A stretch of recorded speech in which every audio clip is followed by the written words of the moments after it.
Buenas tardes, mi nombre es Natalia Pacheco. Hello, my name is Natalia Pacheco, and I'm pleased to be here with you to talk a little about the process of negotiating the UN Declaration on the Rights of Peasants.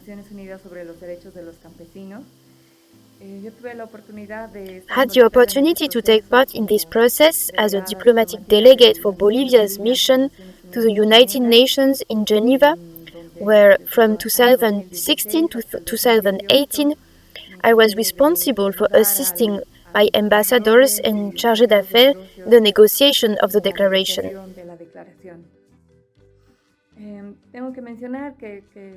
I should mention that my country, Bolivia, played a fundamental role in this process, as it was the country that formally presented the resolution that initiated this negotiation to the Human Rights Council, which is a United Nations body and the highest forum for discussion and decision-making on human rights issues.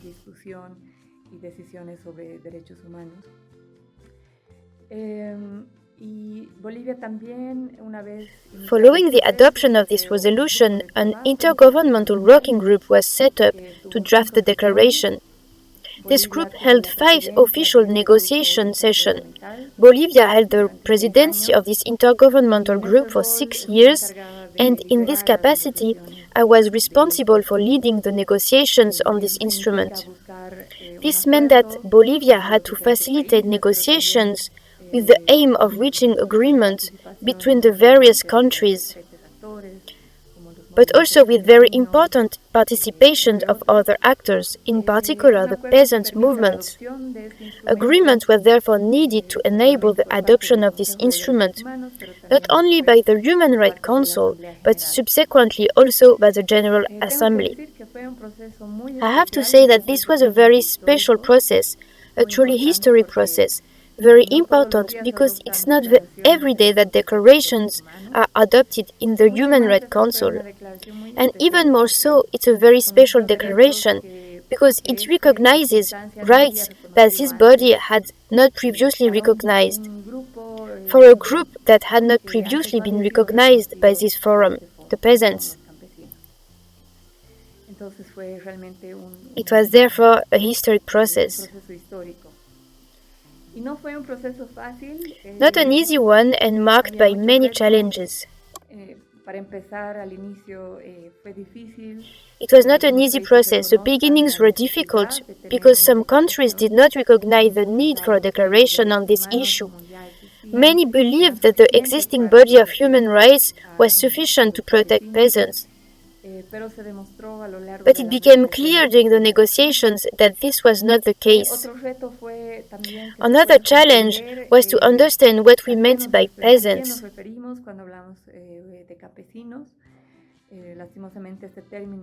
Unfortunately, the term has been misunderstood in some circles. But in the end, the declaration gave a very inclusive definition of peasants.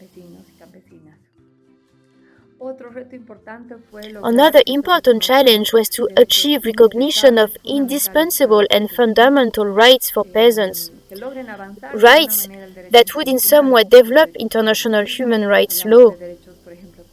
We talked about rights such as the right to land, the right to seed, and it was very difficult because at the outset many countries rejected the adoption of these rights, which they saw as new, even if they weren't entirely new.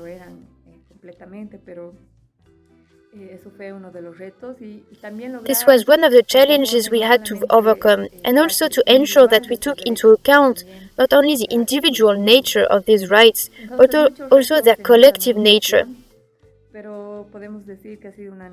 The negotiations were fruitful, and that several factors contributed to this. From my point of view, the first was the alliances with other countries that Bolivia thought. Firstly, a group of countries with which to jointly present all the resolutions that would ensure the continuity of the negotiations. This group included South Africa, Ecuador, and Cuba, who were fundamental allies in the process, including in terms of lobbying like-minded countries. Within the Human Rights Council, there is a group of developing countries that have many issues in common, and Bolivia succeeded in getting these countries to also recognize the rights of peasants as one of the issues defended by this group. Also, the movement of non-aligned countries, which already existed not only within the Human Rights Council but also in other forums, was thus able to support this process. Also, lobbying of regional groups also played an important role. The African Group, CELAC, the Organization of Islamic States, among others. All these groups were able to make important declarations in favor of peasants' rights thanks to Bolivian lobbying. Another key factor was the support of experts in convincing countries of the importance and substantive aspects of this declaration.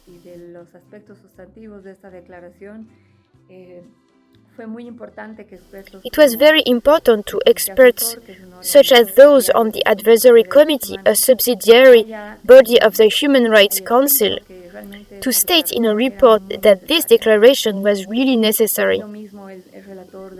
Also, for example, the rapporteur on the right to food, with facts and figures, showed the real human rights violations that exist and the importance of this instrument. As did other experts from the academic world in Geneva, and also NGOs who supported and enabled the participations of peasants.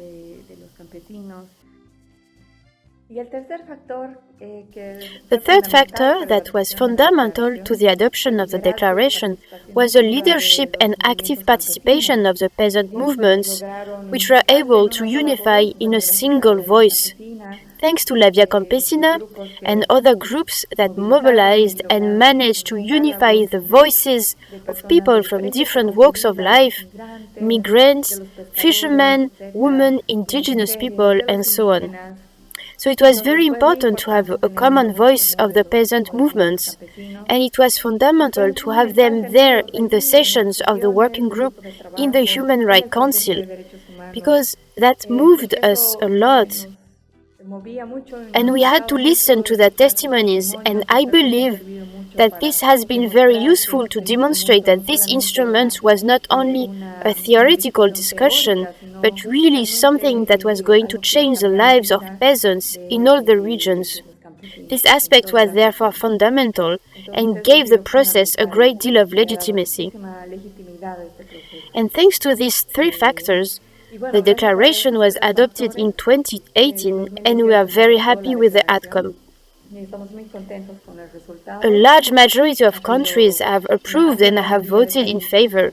Countries from all regions, including Europe, and we have also managed to maintain the substance and strength of the declaration.